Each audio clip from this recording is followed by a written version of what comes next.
Hello friends, आप सभी का एक बार फिर से स्वागत करते हैं हमारे चैनल ज्योति फन व्लॉग पर। तो आप सभी देख रहे हैं दर्द से मोहब्बत भाग 29।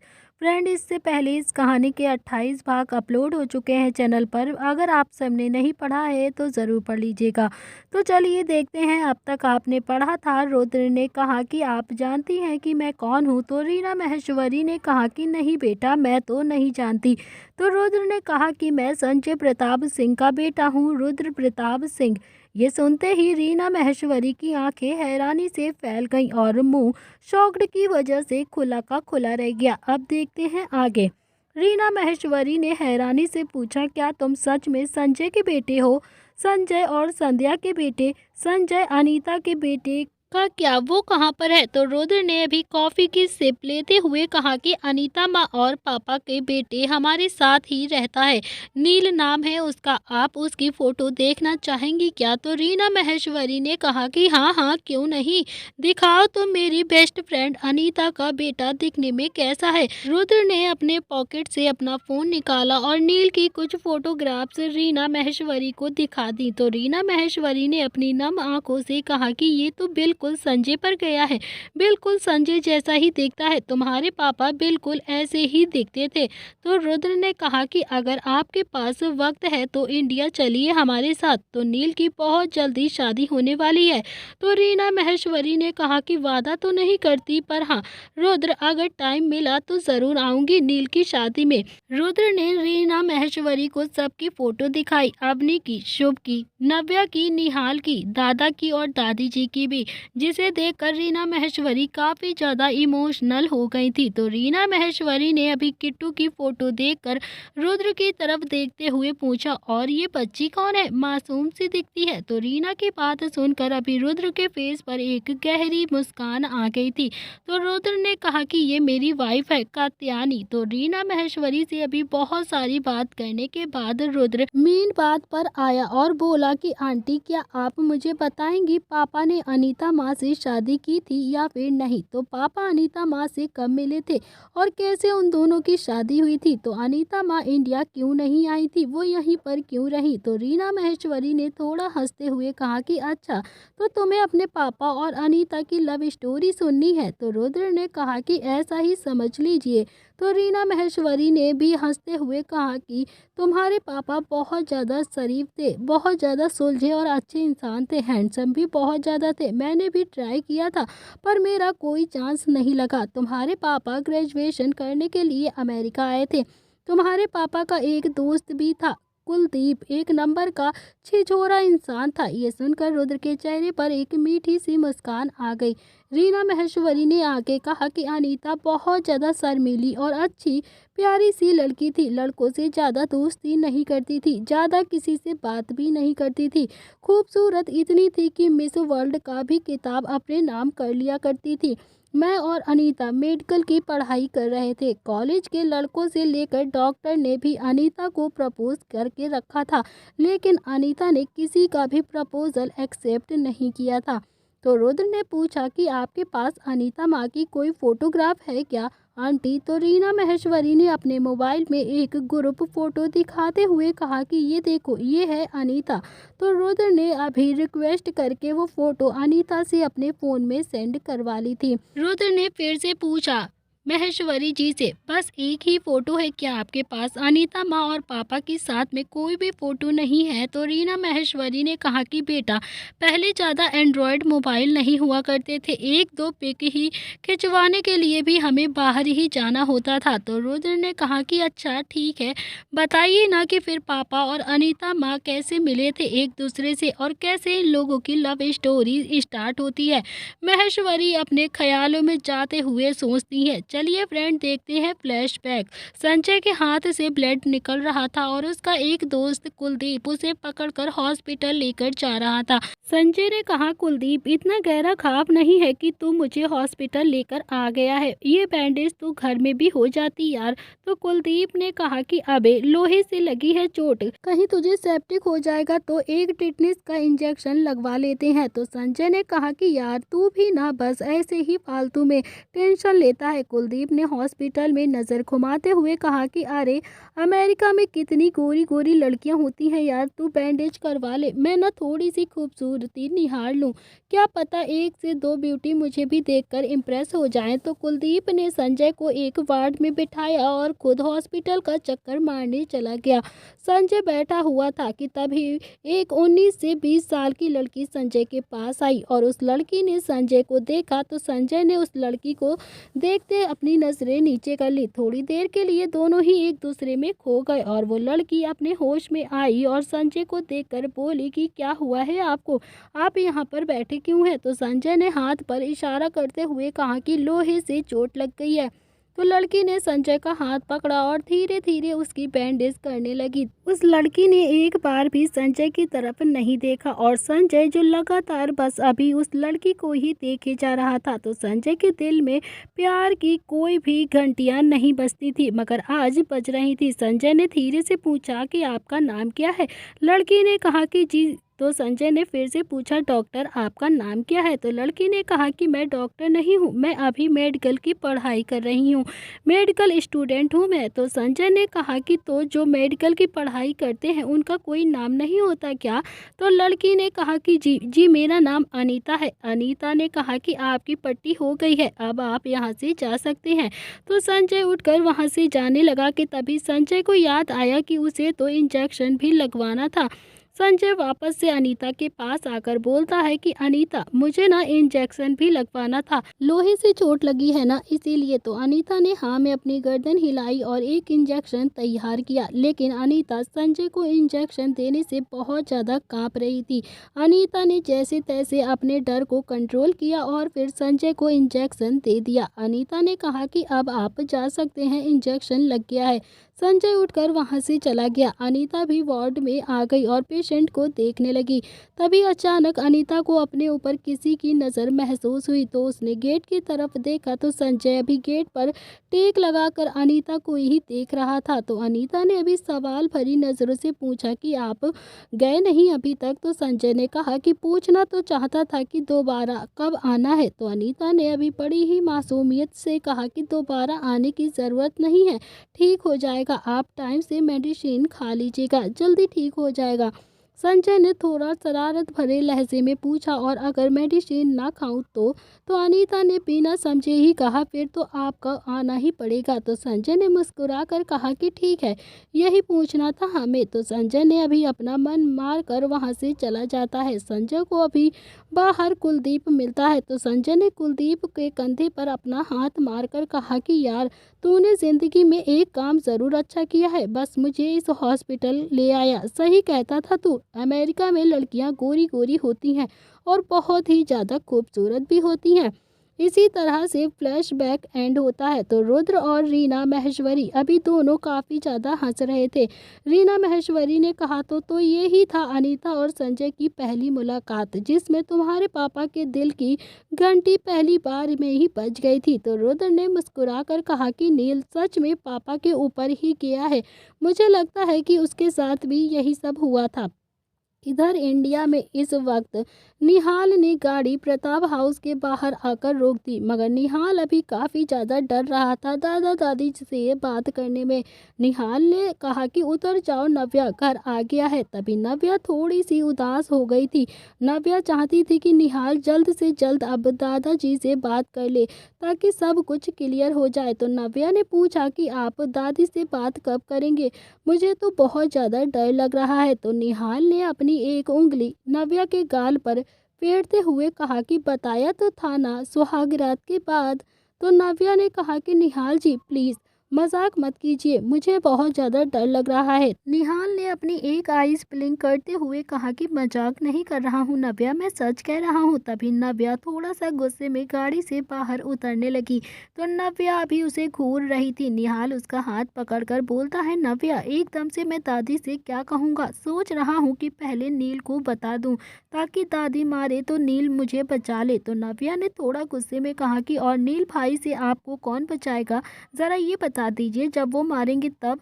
तो निहाल ने अपना सर खुजाते हुए कहा कि हाँ यार, ये तो मैंने सोचा ही नहीं, वो तो मुझे बहुत ज़्यादा मारेगा। उसने तो मुझसे न जाने कितनी बार पूछा था कि तेरी कबूतरी कौन है, और मैंने हर बार बस टाल दिया था। अब जब उसे पता चलेगा कि नव्या ही मेरी कबूतरी है, तो वो तो मुझे पटक पटक कर मारेगा। तो नव्या ने कहा कि हाँ, इसीलिए तो कह रही हूँ मैं कि चलिए चलिए घर चलिए और दादाजी से और दादी जी से बात करिए। तो नव्या ने के इतने कहने पर निहाल गाड़ी से बाहर उतरा और हिम्मत करता हुआ प्रताप हाउस के अंदर चला गया। नव्या निहाल जैसे ही हॉल में आ गए तो वहाँ कुछ मेहमान बैठे हुए थे। तो दादी ने नव्या को दिखाते हुए कहा कि यही है हमारी बेटी नव्या। अगर हमारी बेटी शादी के लिए हाँ कहेगी तो हमें इस रिश्ते से कोई भी एतराज़ नहीं है। ये सुनते ही नव्या और निहाल का चेहरा एकदम से उड़ गया। तो नव्या तो बिल्कुल अभी रोने को हो गई थी। तो नव्या ने धीरे से अभी दादी से कहा कि दादी, आप ये क्या कह रही हैं? तो दादी ने कहा कि शादी तो करनी ही है ना तुझे, तेरे लिए रिश्ता लेकर आए हैं। तो नव्या ने अभी नम आंखों से निहाल की तरफ देखा। तो निहाल के तो अभी होश पहले से ही उड़ चुके थे। दादी ने मेहमानों से निहाल की तरफ इशारा करते हुए कहा कि ये है निहाल, रुद्र का बिजनेस पार्टनर और उसका दोस्त भी, मेरा स्पेशल पोता, बचपन से ही मेरे साथ में रहता है और इसी घर में पड़ा हुआ है। तो नव्या निहाल अभी दोनों ही सोफे पर बैठे हुए थे। जो औरत नव्या को देखने आई थी वो नव्या से बातें करने लगी।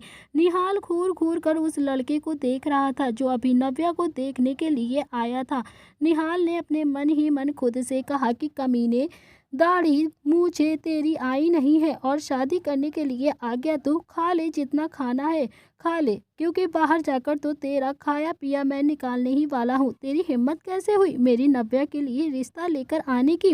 वो लड़का तो नव्या को देखकर काफ़ी ज़्यादा मुस्कुरा रहा था और निहाल जो मन ही मन जल रहा था। तो निहाल ने दादी की तरफ देखकर कहा कि दादी, मैं ना लेट हो रहा हूँ, मैं जाऊँ? तो दादी ने कहा कि हाँ हाँ निहाल, तुम चले जाओ।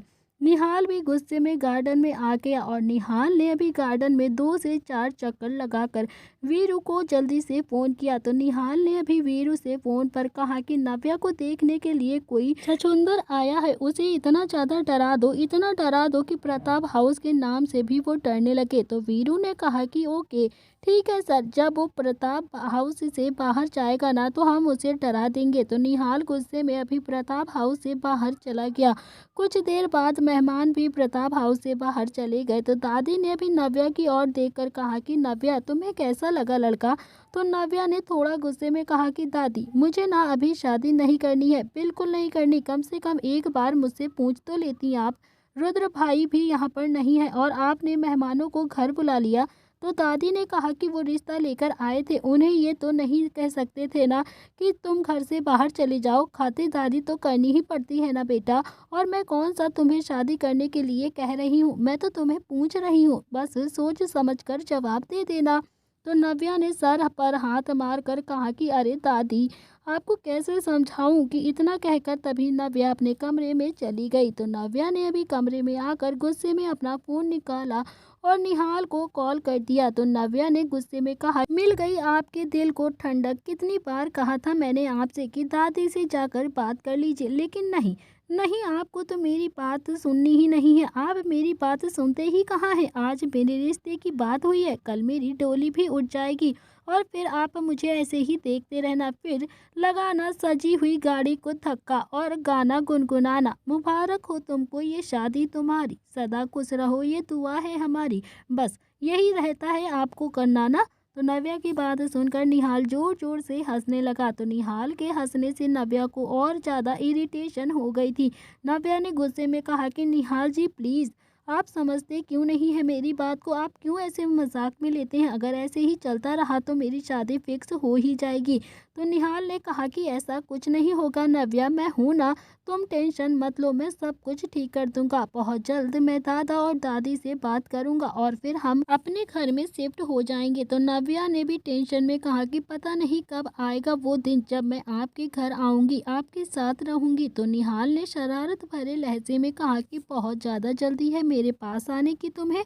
क्यों? अभी तो 2 हफ्ते पहले ही तुम्हें मुझ पर बहुत ज़्यादा गुस्सा आता था, बहुत ज़्यादा भड़क रही थी। तो निहाल की बात सुनकर नव्या के चेहरे पर एकदम से शर्म आ गई और चेहरा लाल हो गया। नव्या ने निहाल की बात को झटकते हुए कहा कि ऐसा कुछ नहीं है, मैं तो बस चाहती हूँ कि जल्द से जल्द हमारी शादी के बारे में सबको पता चल जाए और कुछ नहीं, समझे आप? तो निहाल ने कहा कि ठीक है, आज रात या फिर कल रात आता हूँ। तो नव्या भी खुश हो गई और नव्या ने कहा कि ठीक है, तो नील भाई जब ऑफिस में आएंगे तब आप भी उनके साथ आ जाना, डिनर पर ही आप सबके साथ बात कर लेना। तो निहाल ने कहा कि ओह हेलो, मैं सबसे मिलने नहीं आने वाला, बस अपनी बीवी से मिलने आऊँगा, समझी तुम? तो मुझे ना अब मेरी सुहागरात भी तो मनानी है तुम्हारे साथ।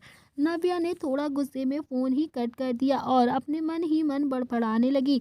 निहाल ने भी अपना फ़ोन देखा और तेज तेज हंसने लगा। तो निहाल ने कहा कि फाइनली कबूतरी मेरी हो ही गई, आखिर आ ही गया वो दिन, बस अब दादा दादी जी से बात कर लूं और उनको मना लूं, कबूतरी हमेशा के लिए मेरे पास आ जाएगी। काफ़ी ज़्यादा खुशी हो रही थी निहाल को।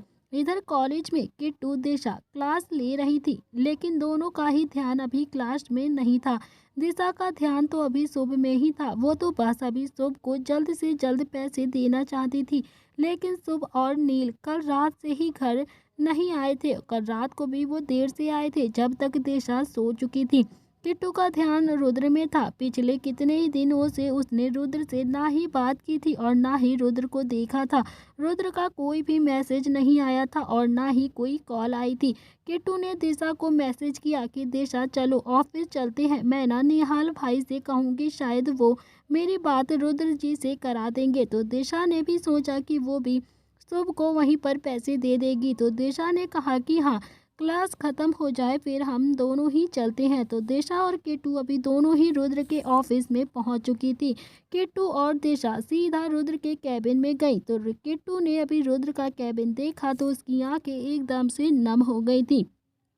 किट्टू को रुद्र की बहुत ज़्यादा याद आ रही थी, इसीलिए वो आंखें बंद करके रुद्र की चेयर पर आकर बैठ गई और रुद्र की प्रेजेंट को फील करने लगी। तो रुद्र का ऑफिस अभी बहुत ज़्यादा बड़ा था। दिशा नहीं, सब जानते थे कि इस वक्त शुभ कहाँ पर होगा। दिशा भी मन ही मन खुद से कह रही थी कि शुभ जी यहीं पर आ जाते हैं तो ये पैसे मैं उन्हें ही दे दूंगी, फिर वो मुझे कभी परेशान नहीं करेंगे। तो शुभ भी अभी फैक्ट्री में ही था और शुभ को अचानक से हिचकी आ गई थी। तो तभी रुद्र के कैबिन में निहाल आता है और निहाल अभी किट्टू और दिशा को देखकर काफ़ी ज़्यादा खुश हो गया।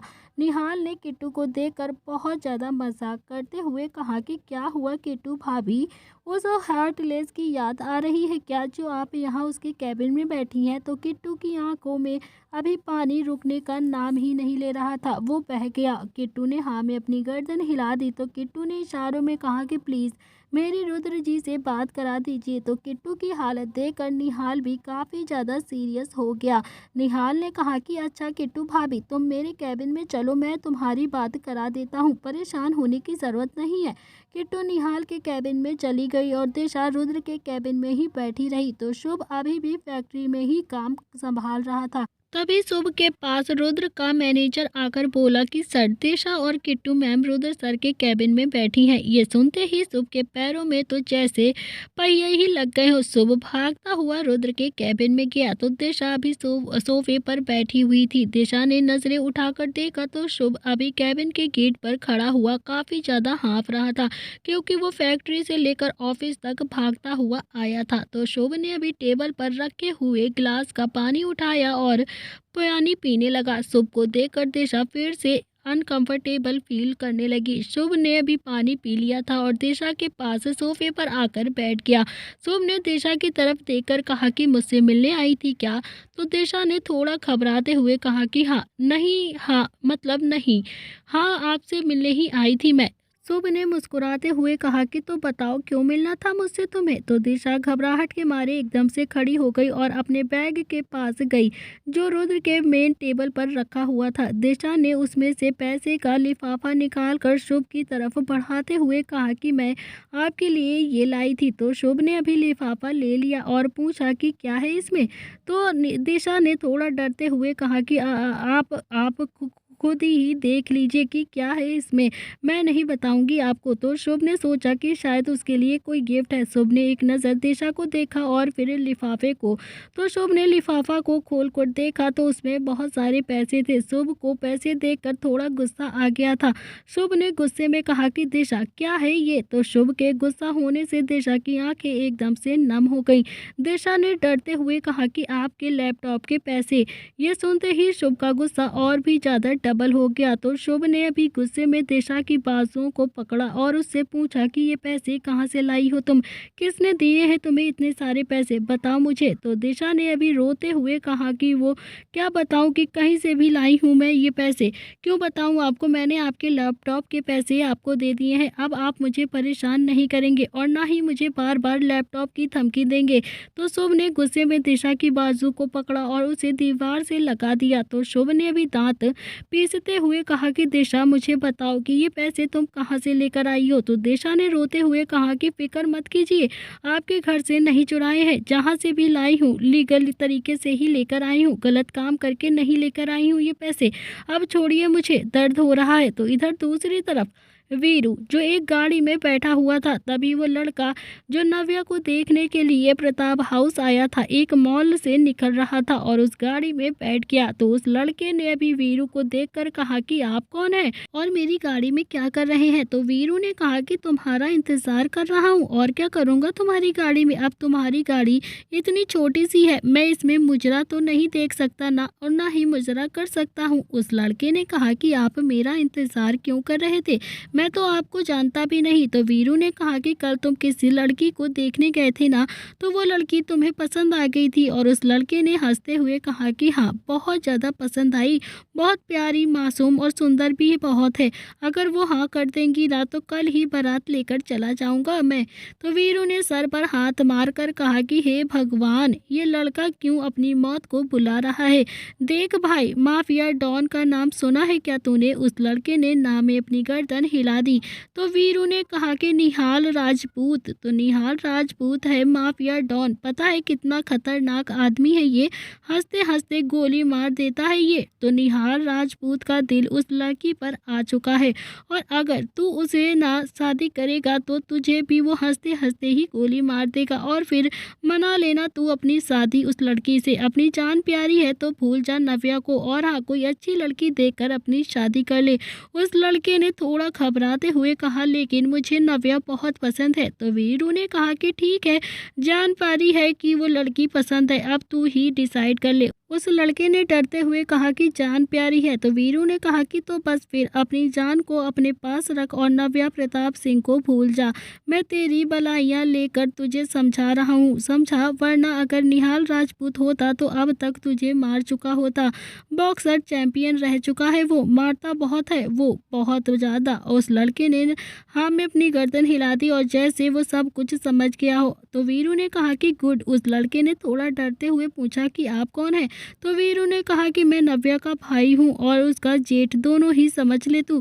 तो वीरू ने उस लड़के को अच्छे से डरा धमका दिया था। वीरू ने भी गाड़ी से उतरकर निहाल को फ़ोन कर दिया था। तो वीरू ने कहा कि सर, मैंने उसे इतना ज़्यादा डरा दिया है कि वो नव्या तो क्या, एन नाम की लड़कियों से ही दूर रहेगा। तो निहाल ने कहा कि गुड जॉब वीरू, बस अब ध्यान रखना कि प्रताप हाउस कोई भी मेहमान नव्या का रिश्ता लेकर ना जाए, बस ये जिम्मेदारी आज से तुम्हारी। तो वीरू ने कहा कि ऐसी कब तक नव्या के लिए रिश्तों को हम रोकते रहेंगे सर, आप दादी से बात ही कर लीजिए ना। तो निहाल ने कहा कि फिलहाल मेरा मार खाने का कोई भी मूड नहीं है यार, मुझे ना मीटिंग के लिए जाना है। इतना कहकर निहाल ने भी फ़ोन काट कर दिया था। इधर अमेरिका में रीना महेश्वरी और रुद्र प्रताप सिंह एक पार्क में बैठे थे। रुद्र ने फिर पूछा कि फिर क्या हुआ था आंटी, पापा ने अनीता माँ को प्रपोज कर दिया क्या। तो रीना महेश्वरी ने कहा कि नहीं बेटा, इतनी जल्दी कैसे वो प्रपोज कर देगा, और ना ही अनीता मानती। तो फिर से अभी रीना ख्यालों में गई। चलिए फ्रेंड, देखते हैं फ्लैशबैक संजय और अनीता का। अनीता संजय के हाथों पर पट्टी कर रही थी। अनीता ने कहा कि अगर आप मेडिसिन टाइम से नहीं लेंगे तो ये घाव कभी भी नहीं भरेगा और ऐसे तो आपको रोज़ ही हॉस्पिटल आना होगा। तो संजय ने एक मीठी मुस्कान के साथ कहा कि मुझे रोज़ हॉस्पिटल में आने में कोई भी प्रॉब्लम नहीं है, मैं रोज़ आ सकता हूँ हॉस्पिटल। तो अनीता ने कहा कि आप रोज़ हॉस्पिटल के चक्कर लगाएंगे तो आपकी पढ़ाई का नुकसान हो जाएगा ना। तो संजय ने कहा कि मैं आजकल लव सब्जेक्ट पढ़ रहा हूँ ना, और उस सब्जेक्ट के लिए मुझे यहाँ पर आना पड़ता ही है। बस तुम्हें देख लेता हूँ दिल खुश हो जाता है। तो अनीता को अब जाकर संजय की बात समझ में आ चुकी थी। अनीता के गाल भी काफ़ी ज़्यादा ब्लश करने लगे थे। अनीता ने जल्दी से संजय की हाथ की बैंडेज की और कहा कि हो गया, अब आप जा सकते हैं। तो संजय भी वहां से मन मार कर फिर से चला गया था। मगर नेक्स्ट डे जब संजय हॉस्पिटल आया तो अनीता वहां पर नहीं थी। तो संजय ने एक दूसरी नर्स को अपना हाथ दिखाते हुए कहा कि इसमें चोट लग गई है, ज़रा आप देख लीजिए। तो उस दूसरी नर्स ने चोट देखकर कहा कि ये चोट हाथ पर लगी है या फिर दिल पर। तो संजय ने उसे दूसरी नर्स को दिखाकर मुस्कुरा दिया। तो संजय ने कहा कि आप ना काफ़ी ज़्यादा इंटेलिजेंट है। खैर, अनीता कहाँ पर है, वो दिखाई नहीं दे रही, वो कहाँ पर आज आई नहीं क्या? उस दूसरी नर्स ने कहा कि अनीता को ही देखने आते हो क्या, मुझे भी देख लिया करो, मेरा नाम है रीना महेश्वरी। तो संजय ने अभी रीना की तरफ देखकर कहा कि महेश्वरी जी, आपसे बात नहीं बनेगी, अब ना इस चोट का इलाज तो अनीता ही करेगी। रीना ने संजय की बैंडेज कर दी थी और फिर बोली कि अनीता से बात नहीं बनेगी तो तुम फिलहाल पहले आशिक नहीं हो जो उसके पीछे पड़े हो। तुमसे पहले भी कई सारे लोग आ चुके हैं और सेंचुरी लगा चुके हैं, लेकिन उसने आज तक किसी को भी हाँ नहीं कहा। तो संजय ने कहा कि तो जो आज तक नहीं हुआ है वो अब होगा, आप बस मुझे अनीता के घर का एड्रेस दे दीजिए। तो रीना महेश्वरी ने हाथ बांध कर कहा कि मान चाहिए संजय प्रताप सिंह, ये इश्क है इश्क, इसमें आग पर भी चलना पड़ता है और आंसू भी बहाने पड़ते हैं। तो संजय ने भी बहुत एटीट्यूड के साथ कहा कि महेश्वरी जी, आग पर भी चलूंगा और आंसू भी नहीं बहाऊंगा, बस आप मुझे अनीता का एड्रेस दे दीजिए। तो संजय के इतना ज़्यादा जिद करने पर रीना महेश्वरी ने अनीता के हॉस्टल का नंबर उसे दे दिया। तो संजय अब रोज अनीता के हॉस्टल के बाहर चक्कर लगाने लगा था। ऐसे ही एक महीना बीत गया था। संजय रोज अनीता के हॉस्टल के बाहर खड़ा हो जाता था, लेकिन उसकी मुलाकात कभी भी अनीता से नहीं हुई थी। तभी कुलदीप ने कहा कि संजय, रोज आकर यहाँ पर खड़ा होने से कोई मतलब नहीं है क्या? अनीता को तुझ में कोई इंटरेस्ट नहीं है? अगर होता तो कब का तुझे मिल लेती। संजय ने कहा कि लेकिन आज वह मुझसे ज़रूर मिलने आएगी। कुलदीप ने कहा कि मुझे तो समझ में नहीं आता कि इतनी सारी लड़कियां हैं, लेकिन तू है कि अनीता के पीछे ही पड़ा हुआ है, छोड़ देना यार, नहीं है उसे तुझ में कोई इंटरेस्ट। तो संजय ने मुस्कुरा कर कहा कि इंटरेस्ट तो मुझ में है, तभी तो मुझसे भाग रही है। तू जा, आज वो मुझसे मिलने ज़रूर आएगी। मेरा दिल कहता है सुबह से शाम, शाम से दोपहर और दोपहर से रात, रात से आधी रात हो चुकी थी, मगर संजय अनीता के हॉस्टल के बाहर ही खड़ा उसका इंतज़ार कर रहा था।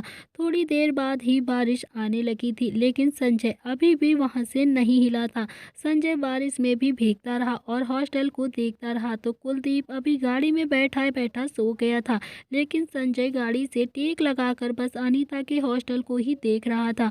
संजय को तो जैसे अभी बारिश महसूस ही नहीं हो रही थी। इधर दूसरी तरफ अनीता, जो हॉस्टल के कमरे में रोज संजय को देखती रहती थी और खुद से कहती थी, मत आओ संजय मेरे करीब, दर्द के सिवा कुछ नहीं मिलेगा तुम्हें। तो अनीता भी संजय को भीगता हुआ देख रही थी।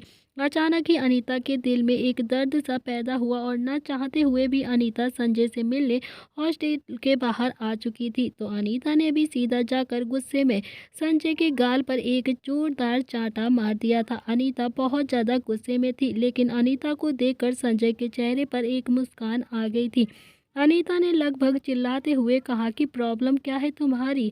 1 महीने से मैं तुम्हें देख रही हूँ, समझ में नहीं आता क्या? मैं तुम्हें इग्नोर कर रही हूँ, मैं तुमसे प्यार नहीं करती। अपने इस प्यार का पिटारा तुम लेकर यहाँ से निकल जाओ। तो संजय ने मुस्कुरा कर कहा कि तो तुम पिछले 1 महीने से मुझे खुद देखती हो। और अनीता ने गुस्से में कहा कि संजय, मेरी बात ध्यान से सुनो। तुम जो मुझ में ढूंढ रहे हो मैं वो नहीं हूँ। अगर तुम मुझे ज़्यादा परेशान करोगे तो मैं अमेरिका छोड़कर चली जाऊंगी। इतना कहकर अनीता एकदम से पलटकर वहां से जाने लगी। लेकिन संजय ने उसका हाथ पकड़कर उसे अपनी तरफ खींच लिया और बिना वार्निंग दिए ही उसे किस करने लगा। तो संजय भी अनीता को बहुत ही सॉफ्टली किस कर रहा था। अनीता संजय को खुद से दूर करना चाहती थी, लेकिन अनीता से संजय बिल्कुल भी दूर नहीं हुआ। थोड़ी देर स्ट्रगल करने के बाद अनीता संजय को महसूस करने लगी और धीरे धीरे संजय की किस में खोती चली गई। करीबन 10 मिनट के बाद संजय ने अनीता को छोड़ दिया और अपना सर अनीता के सर से जोड़कर कहा कि Anita, will you marry me? क्या तुम मुझसे शादी करोगी? और हाँ, अगर तुम कल रात पार्टी में नहीं आई तो तुम्हें सुबह मेरी डेड बॉडी का पोस्टमार्टम करने के लिए तैयार रहना पड़ेगा। मैंने तुमसे प्रॉमिस कर दिया है। अगर तुम कल रात पार्टी में नहीं आई तो मेरा मरा हुआ मुंह देखोगी। तो अनीता की आंखों से अब लगातार आंसू बहने लगे थे और वो बिना पलटे ही वहां से हॉस्टल के अंदर चली गई थी। तो फ्रेंड, इसी तरह फ्लैशबैक एंड होता है। रानी महेश्वरी ने एक ही बात सुनकर रुद्र भी जोर जोर से हंसने लगा। तो रुद्र ने हंसते हुए कहा कि पापा ने कितना ज्यादा अनीता माँ को धमकी दिया था। शुभ ना कुछ कुछ पापा पर ही गया है, ऐसे ही वो भी सबको धमकी देता रहता है। इधर इंडिया में दिशा रुद्र के कैबिन में सोफे पर बैठी हुई थी और शुभ दिशा के सामने खड़े होकर उसे घूर घूर के देख रहा था। तो शुभ ने डरते हुए कहा कि मैंने आपको पैसे दे दिए हैं, अब आप मुझे परेशान करना बंद कर दीजिए, नहीं तो मैं आपकी शिकायत दादी से बोल दूंगी। तो शुभ ने कहा कि जब तक तुम मुझे नहीं बता देते कि तुम ये पैसे कहाँ से लेकर आई हो तब तक मैं तुम्हें कहीं नहीं जाने दूंगा। निहाल का कैबिन आ चुका था। इधर निहाल जो रुद्र का फोन डायल कर रहा था, लेकिन रुद्र ने भी फोन रिसीव नहीं किया था। निहाल किट्टू को देखकर समझ सकता था कि किट्टू इस वक्त रुद्र को लेकर कितना ज़्यादा परेशान है। तो निहाल ने भी कई बार फ़ोन डायल किया था रुद्र का, लेकिन रुद्र से उसकी बात नहीं हो रही थी। तो निहाल ने भी किट्टू को समझाते हुए कहा कि मैं उसे मेल कर देता हूँ, तुम परेशान मत हो, वो मेल ज़रूर चेक करता है। तो निहाल ने भी जैसे ही अपना लैपटॉप निकाला, ओपन किया, उसमें नव्या की फ़ोटो आ गई थी जो किट्टू ने देख ली थी। तो फोटो देखकर किट्टू की आंखें एकदम से फैल गई थी। निहाल ने नोटिस किया तो उसने जल्दी से लैपटॉप को बंद कर दिया। किट्टू ने गुस्से में निहाल को देखा और निहाल को हंसी आ गई। तो किट्टू अभी इशारों में उससे पूछती है कि क्या यही तुम्हारी कबूतरी है? तो निहाल ने हाँ में अपनी गर्दन हिला दी। तो किट्टू भी काफ़ी ज़्यादा खुशी के मारे उछल पड़ी। किट्टू ने इशारों में कहा कि मैं बहुत ज़्यादा खुश हूँ, आप और नव्या साथ में बहुत ज़्यादा अच्छे लगेंगे। तो निहाल ने कहा कि किट्टू, एक बात बताऊं, किसी को बताना मत, मैंने नव्या से शादी कर ली है। ये सुनते ही किट्टू की आंखें और भी ज़्यादा फैल गईं और उसे तो यकीन ही नहीं हुआ। निहाल ने फिर किट्टू को अपनी और नव्या की शादी के बारे में सब कुछ बता दिया। किट्टू ने मैसेज करके कहा कि जल्दी से जल्दी आप दादा और दादी जी से बात कर लीजिए, फिर आपके और नव्या दीदी के बड़ी सी रिसेप्शन पार्टी रखेंगे। तो निहाल ने भी मुस्कुरा कर हाँ में अपनी गर्दन हिला दी। तो किट्टू ने अपना मोबाइल से अभी कुछ ऑर्डर कर दिया था। करीब आधे घंटे बाद ही निहाल के कैबिन में एक डिलीवरी बॉय आया, जिसने एक पैकेट किट्टू को दे दिया। तो किट्टू ने अभी उस पैकेट में से एक मिठाई का डिब्बा, रोली और एक गोल्ड कॉइन निकाला। तो किट्टू ने अभी निहाल को चेयर पर बैठाया और मिठाई खिला दी। तो निहाल को तो अभी कुछ भी समझ में नहीं आ रहा था कि आखिर किट्टू ये सब क्या कर रही थी। वो काफ़ी ज़्यादा कंफ्यूजन से किट्टू को देख रहा था। तो किट्टू ने अभी रोली से निहाल का तिलक किया और फिर गोल्ड कॉइन निहाल के हाथ पर रख दिया। तो निहाल को तो अभी कुछ भी नहीं समझ में आ रहा था और वो काफ़ी ज़्यादा कंफ्यूजन से किट्टू से इशारों में पूछ रहा था कि ये क्या कर रही हो। तो निहाल ने भी फिर सवालिया नज़रों से किट्टू को देखकर कहा कि ये सब क्या है। तो किट्टू मुस्कुरा कर निहाल को देख रही थी। तो निहाल अचानक से बोला कि अच्छा, तो तुम मुझे प्रताप हाउस का जमाई मान चुकी हो किट्टू, तो इसीलिए तुम मुझे शायद ये सिक्का और मिठाई खिला रही हो, है ना? तो किट्टू ने हाँ में अपनी गर्दन हिला दी और फिर निहाल, जो काफ़ी ज़्यादा खुशी से उछल पड़ा। निहाल ने किट्टू की बाजू को पकड़कर उसे गोल गोल घुमाते हुए कहा कि आई लव यू किट्टू भाभी, तुम ना सबसे ज़्यादा अच्छी हो। निहाल ने कहा कि किट्टू चलो सबको मिठाई खिलाते हैं, लेकिन तुम प्लीज़ अभी किसी से भी कुछ मत कहना, क्योंकि मैं नहीं चाहता कि अभी सबको पता चले। तो किट्टू ने हाँ में अपनी गर्दन हिला दी। निहाल ने वो सिक्का अपने माथे से लगा कर अपनी जेब में रखा और मिठाई लेकर रुद्र के कैबिन की तरफ चला गया। निहाल और किट्टू अभी रुद्र के कैबिन में आ गए थे, तो दिशा अभी भी चुपचाप से सोफे पर ही बैठी थी और शुभ उसे घूर घूर कर देख रहा था। निहाल और किट्टू के आने के बाद शुभ थोड़ा सा नॉर्मल हो चुका था, तो निहाल ने भी शुभ और दिशा को मिठाई खिला दी। तो शुभ और दिशा का मूड अभी बहुत ज़्यादा खराब हो चुका था, इसीलिए उन्होंने पूछा ही नहीं कि मिठाई क्यों खिला रहे हो। तो किट्टू ने भी अभी दिशा को चलने का इशारा किया और फिर दिशा किट्टू के साथ प्रताप हाउस के लिए चली गई। निहाल भी नील के कैबिन की तरफ चला गया। शुभ अभी भी गुस्से में रुद्र के कैबिन के चक्कर लगा रहा था। शुभ जानना चाहता था कि आखिर दिशा इतने सारे पैसे कहाँ से लेकर आई है, किसने दिए हैं दिशा को इतने सारे पैसे, क्योंकि शुभ जानता था दिशा कभी चोरी नहीं कर सकती। शुभ ने फ़ोन करके वीरू को अपने कैबिन में बुलाया। थोड़ी देर बाद ही वीरू अभी शुभ के कैबिन में खड़ा हुआ था, तो शुभ ने कहा कि वीरू भैया एक काम करोगे क्या, मेरा बहुत ज़्यादा ज़रूरी है। तो वीरू ने कहा कि हाँ शुभ बोलो क्या काम है। तो क्या काम करना है मुझे तुम्हारा, जल्दी से बताओ। तो शुभ ने कहा कि दिशा मुझे 2 लाख रुपए देकर गई है, मुझे जानना है कि दिशा इतने पैसे कहाँ से लेकर आई है। तो वीरू ने अभी सवालिया नज़रों से शुभ को देखा और जैसे पूछना चाहता हो कि वो आपको 2 लाख रुपए क्यों देकर गई हैं और आपको क्यों जानना है कि वो कहाँ से लेकर आई हैं इतने सारे पैसे। तो शुभ ने कहा कि भैया प्लीज़ आप प्लीज़ इस वक्त हमें कोई भी सवाल मत पूछिए, आप लोग इस नोवेल के पीछे के चैप्टर ज़रूर पढ़ लेना, आपको आपके सवालों के जवाब मिल जाएंगे। अभी फ़िलहाल मुझे यही जानना है कि दिशा ये पैसे कहाँ से लेकर आई है, और प्लीज़ आप किसी को भी मत बताना कि मैंने आपको ऐसा कोई काम दिया है दिशा को लेकर। तो वीरू ने कहा कि ठीक है, शाम तक पता करके आपको बता दूंगा कि इतने सारे पैसे कहाँ से लेकर आई है दिशा। इतना कहकर वीरू भी वहाँ से चला गया।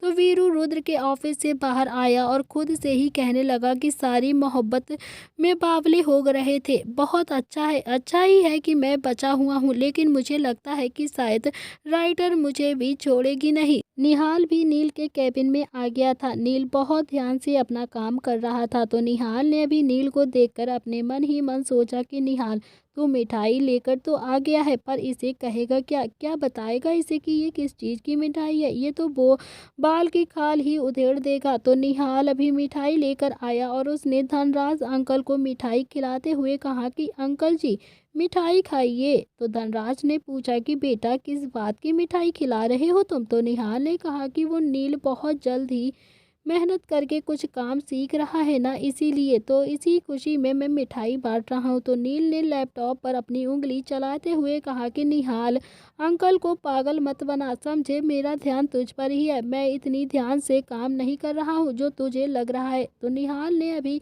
अपनी हंसी छुपाते हुए कहा कि यार हद हो गई है हर चीज़ की, अब मैं मिठाई भी ना खाऊं क्या।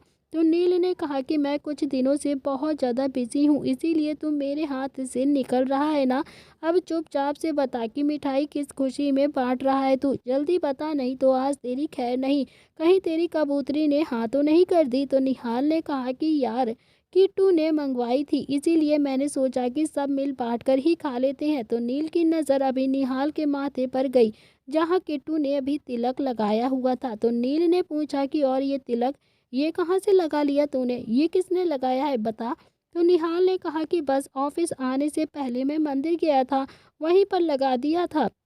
नील ने अपने हाथ बांधकर कहा कि काफ़ी सफाई से झूठ बोलने लगा है तू, मुझे लगता है कि शायद उंगली टेढ़ी करनी होगी। तो निहाल ने थोड़ा गुस्से में कहा क्यों, क्या तू ही मंदिर जा सकता है, तू ही महादेव का भक्त बन सकता है, कोई और नहीं बन सकता क्या, बोल। मैं भी मंदिर जाता हूँ, समझ आई बात, अब चुपचाप से मिठाई खा। तो नील ने कहा कि हाँ हाँ तू कब से मंदिर जाने लगा, मुझे तो नहीं पता। तो निहाल ने थोड़ा एटीट्यूड से कहा कि आज मेरा फास्ट डे था, इसीलिए मैं गया था, समझे। तो नील ने कहा कि तेरी मीठी मीठी बातों पर यकीन नहीं आता मुझे, लेकिन अभी फ़िलहाल मेरे पास तेरी बात मानने के अलावा कोई भी ऑप्शन नहीं है। इसीलिए निहाल ने भी मिठाई नील के मुँह में डालते हुए कहा कि मिठाई खा। मिठाई, इतना नहीं सोचते हैं, ज़्यादा सोचने लगा है तू। और हाँ, अपना ध्यान इस बिज़नेस पर लगा। तभी नील के केबिन का एकदम से गेट खुला और अवनी अंदर आ गई। तो निहाल ने अभी अवनी की बुलाइयाँ लेते हुए कहा कि हाय, कहीं सही टाइम पर आ गई हो तुम। वाह, मज़ा आ गया आज तो। नील ने अभी अवनी को देखकर एक स्माइल पास की। तो नील को देखकर अवनी के भी चेहरे पर मुस्कुराहट आ गई। तो नील ने अभी अवनी को इशारे में धनराज अंकल के पैर छूने के लिए कहा। तो अवनी भी नील का इशारा समझ गई और वो जल्दी से जाकर धनराज अंकल के पैर छूने के लिए जैसे ही झुकी, अवनी ने महसूस किया कि उसके साथ साथ नील भी धनराज अंकल के पैर छू रहा है। अवनी को काफ़ी ज़्यादा खुशी हुई नील को देखकर। तो अवनी और नील अभी दोनों ने ही मिलकर धनराज अंकल के एक साथ पैर छुए। धनराज अंकल ने दोनों के सिर पर अपना हाथ रखकर उन्हें ढेर सारा आशीर्वाद दिया। सदा खुश रहो और जल्द ही तुम दोनों की शादी हो जाए। तो नील जब पैर छूकर ऊपर उठने लगा तो उसने हल्का सा कंधा अवनी के मार दिया। तो अवनी के चेहरे पर शर्म से उसकी मुस्कुराहट गायब हो चुकी थी। तो साथ साथ उसकी हल्की मुस्कुराहट आ चुकी थी। तो निहाल ने भी अभी अवनी और नील को देखकर धनराज अंकल के पैर छू लिए थे। तो धनराज अंकल ने निहाल के सर पर भी अपना हाथ रखकर उसे आशीर्वाद दिया।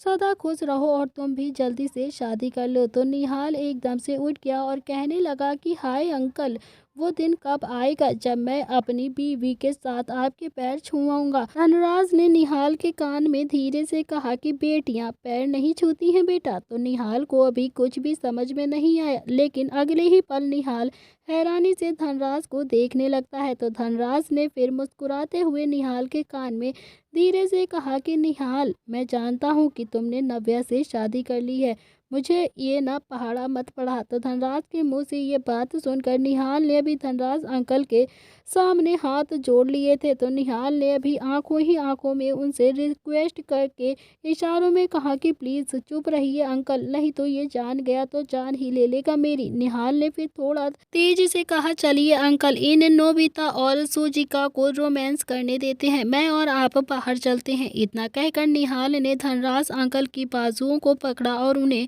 कैबिन से बाहर लेकर आ गया था। तभी निहाल ने धनराज अंकल के सामने अपने हाथ जोड़कर उनसे पूछा, पितामह भीष्म, आपको कैसे पता कि मैंने शादी कर ली है नव्या से? आपको कैसे पता चल गया? मुझे तो बस ये बात नहीं समझ आ रही। क्या आपके पास कोई दिव्य दृष्टि है क्या जिसे आप देख लेते हो? अगर है तो कृपा करके वो ज्ञान मुझे भी प्रदान करें। तो धनराज अंकल ने मुस्कुरा कर कहा कि मुझे सब पता रहता है पुत्र। संजय से वादा किया था मैंने कि उसके बच्चों को ध्यान रखूंगा, कभी कोई तकलीफ नहीं होने दूंगा। तो निहाल ने अपना कमर पर हाथ रखकर गुस्से में कहा कि तो फिर जब वो छिपकली चिराग के साथ घूम रही थी तब आपने उसे क्यों नहीं रोका था? बोलिए। तो धनराज ने कहा कि क्योंकि मुझे पता था कि तुम उसके साथ हो, इसीलिए मैं निश्चिंत था। और हाँ, अब जल्द से जल्द दादी से और दादाजी से बात करके नव्या को हमेशा के लिए अपने घर लेकर जाओ, उसके साथ अपनी ज़िंदगी अच्छे से बिताओ। तो निहाल ने कहा कि हाँ अंकल, बहुत ही जल्द मैं बात करूँगा,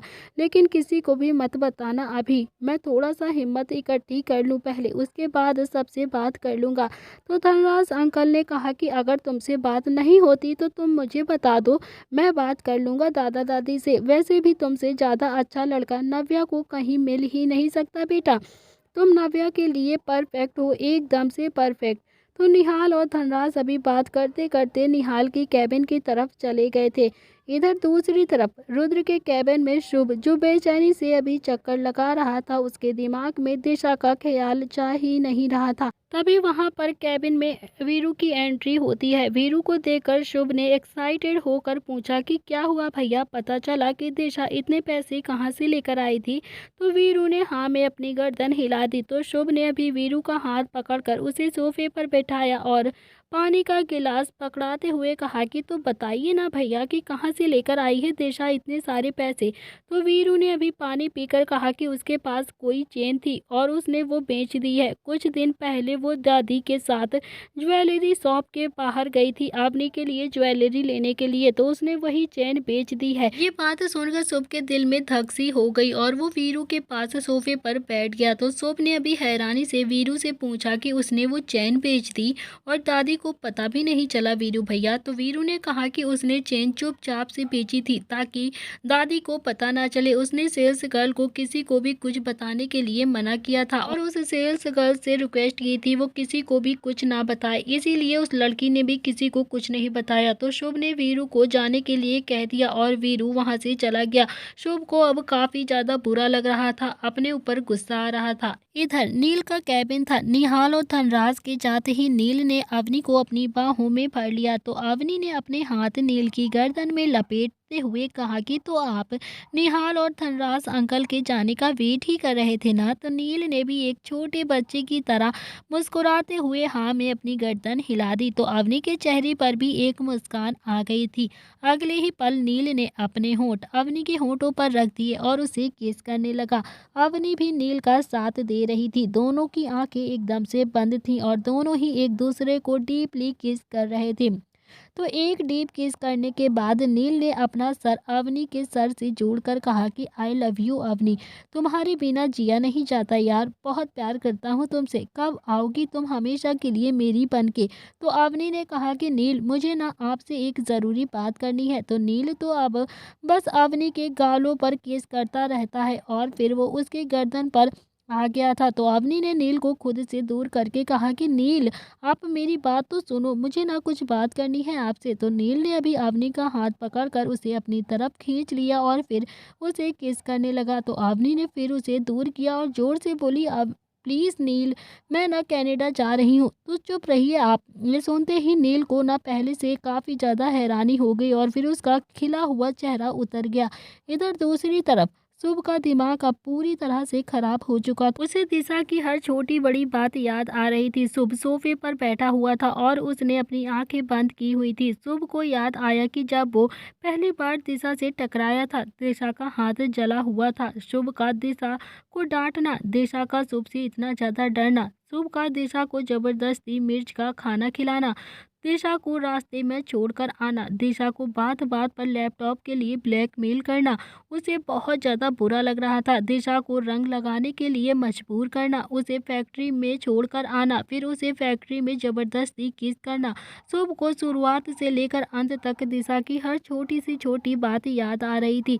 शुभ ने अपनी आंखें खोली और खुद से ही कहा कि सही कहते हैं रुद्र भैया, ईशा ने मेरे लिए कभी कुछ नहीं किया है और ये दिशा, इसके पास सिर्फ इसकी एक यही तो चेन थी, इसने वो भी मेरे लैपटॉप के लिए बेच दी, जिसे मैं प्यार समझकर दिशा पर थोपता रहा, वो तो दिशा के लिए जबरदस्ती थी। ये बात सच थी कि ईशा ने हमेशा शुभ के पैसों पर ऐश किया था, उसे सिर्फ पैसों से मतलब था, शुभ से कभी मतलब नहीं रहा। उसने कभी भी शुभ के लिए एक पैसा भी खर्च नहीं किया था। गिफ्ट के नाम पर ईशा ने कभी भी शुभ को कुछ भी नहीं दिया था, बस उसके पैसे खसीटती थी। वो तो बस शुभ को लूटती रहती थी और इसके ऑपोजिट दिशा के पास उसकी एक ही चेन थी जिसे वो अपने मम्मी पापा के लिए कहती थी। दिशा ने अपनी सेल्फ रिस्पेक्ट के लिए उस चेन को भी बेच दिया था। शुभ के सिर में इस वक्त काफी ज्यादा दर्द हो रहा था। शुभ को समझ में नहीं आ रहा था कि अब वो क्या करे। शुभ का प्यार दिशा के लिए दिन भर दिन बढ़ता जा रहा था और शुभ ने खुद से कहा कि मैं वादा करता हूँ कि खुद से मैं दिशा को मना कर ही रहूंगा, फिर कुछ भी करना पड़े मुझे। अब मेरी जिंदगी में दिशा के अलावा कोई भी लड़की नहीं आएगी। अब तो मेरी सुबह और शाम सिर्फ मेरी पिकाचू है। I love you Pikachu. Shubh गुस्से में उठा और ऑफिस से चला गया। करीब 1 घंटे के बाद शुभ ने अपनी गाड़ी एक ज्वेलरी शॉप के बाहर आकर रोक दी। ये वही ज्वेलरी शॉप थी जहां पर दिशा ने अपनी चेन बेच दी थी। शुभ ज्वेलरी शॉप के अंदर गया और एक सेल्स गर्ल से बोला कि कुछ दिन पहले दिशा नाम की लड़की एक चेन बेच कर गई है ना, तो मुझे वो चेन चाहिए। तो उस सेल्स गर्ल ने कहा कि सर मुझे इस बारे में कोई भी जानकारी नहीं है, शायद वो सेल्स गर्ल कोई नई लड़की थी, तो माफ़ कीजिए मुझे नहीं पता कि कौन सी लड़की क्या चेन बेच के गई है, इसके बारे में कोई जानकारी नहीं है। तो सेल्स गर्ल से ये सब सुनकर शुभ को अब काफ़ी ज़्यादा गुस्सा आ गया था और उसने टेबल पर जोर से अपना हाथ मार कर कहा कि जानती भी हो किसे मना कर रही हो तुम? शुभ प्रताप सिंह नाम है मेरा, क्या तुम्हें मेरे ओहदे के बारे में पता नहीं है? शुभ के ऐसे रिएक्ट करने से वो सेल्स गर्ल काफ़ी ज़्यादा डर गई और उसकी आंखों में पानी आ गया। तभी शॉप का मैनेजर शुभ के पास आया और माफ़ी मांगते हुए बोला, सर माफ़ कर दीजिए इस लड़की को, ये लड़की नई है, शायद इसीलिए इसे नहीं पता होगा। आप मुझे बताइए कि आपको क्या चाहिए? तो शुभ ने अभी मैनेजर को देकर कहा कि कुछ दिन पहले मेरी दादी के साथ एक लड़की यहाँ पर आई थी और उसने अपनी चेन बेच दी थी। मुझे वो चेन चाहिए, किसी भी कीमत पर चाहिए मुझे वो चेन, अभी के अभी। तो मैनेजर ने अभी लैपटॉप में कुछ चेक करके कहा कि सॉरी सर, वो चेन तो बिक गई है। शुभ का गुस्सा अब काफ़ी ज़्यादा आसमान पर चढ़ चुका था। उसने मैनेजर के कॉलर को पकड़कर कहा कि किसने खरीदी है, मुझे वो चैन अभी के अभी चाहिए। मैनेजर ने कहा कि सर इसकी जानकारी हमारे पास नहीं है, जिसने चैन खरीदी है उसने किसी को कुछ भी नहीं बताने के लिए मना किया है। तो शुभ अभी गुस्से में मैनेजर को कुछ कहता उससे पहले ही शुभ का फ़ोन रिंग होने लगा। फ़ोन दादी का था तो शुभ ने अभी फ़ोन देखा और फ़ोन को इग्नोर कर दिया। तो शुभ ने अभी मैनेजर के कॉलर को छोड़कर शॉप से बाहर जाने लगा। तो शुभ ने अभी शॉप का मेन गेट खोला था कि उसे कुछ याद आया कि वो वापस सेल्स गर्ल के पास जाकर खड़ा हो गया। सेल्स गर्ल को लगा कि शुभ उसे फिर से डांट देगा। तो सेल्स गर्ल ने अपना सर झुकाकर हाँ में हिलाते हुए कहा कि सर सॉरी, मैं नहीं जानती कि आप कौन है, very very sorry, next times कोई भी गलती नहीं करूँगी। तो शुभ ने उसे गर्ल को अभी कहा कि सॉरी, मुझे बोलना चाहिए आपको, मैं आप पर बिना बात के ही चिल्ला पड़ा। मैं किसी बात को लेकर बहुत ज़्यादा परेशान था और उसका गुस्सा मैंने बिना सोचे समझे ही आप पर निकाल दिया। प्लीज़ आप मुझे माफ़ कर दीजिए। तो सेल्स गर्ल कहीं ना कहीं काफ़ी ज़्यादा खुश हो गई थी। इतना बड़ा आदमी उससे माफ़ी मांग रहा था लेकिन उसने कुछ भी नहीं कहा और वो चुपचाप से सर झुकाए खड़ी रही। तो शुभ अभी फिर मैनेजर के पास आया और शुभ ने मैनेजर को कॉलर को ठीक करते हुए कहा कि सॉरी बॉस, किसी बात को लेकर मेरा थोड़ा सा दिमाग ख़राब हो गया था, इसीलिए तुम्हारी ज्वेलरी शॉप पर थोड़ा सा सीन क्रिएट कर दिया मैंने। I am really very very sorry. तो मैनेजर ने कहा कि इट्स ओके सर। शुभ भी ज्वेलरी शॉप से बाहर आ गया था। तो दोस्तों इसी के साथ आज का ये अध्याय यहाँ पर समाप्त हो रहा है। क्या शुभ को मिलेगी वो दिशा की चैन या फिर नहीं? किसने खरीदी है दिशा की चैन और क्या ट्विस्ट आने वाला है इस कहानी में? तो दोस्तों क्या शुभ जल्द ही करेगा दिशा को प्रपोज या फिर दिशा के मॉम डैड मिल जाएंगे और दिशा हो जाएगी हमेशा के लिए शुभ से दूर? तो क्या होने वाला है इस कहानी में आगे, ये सारी चीज़ें जानने के लिए आपको देखना पड़ेगा इस कहानी का अगला भाग। आज के लिए इतना ही, मिलते हैं इस कहानी के अगले भाग में। Thank you friends. कहानी पसंद आए तो लाइक शेयर सब्सक्राइब ज़रूर करिएगा और अपने राय कमेंट बॉक्स में लिखकर ज़रूर बताइएगा किसकी लव स्टोरी आपको सबसे ज़्यादा पसंद आ रही है।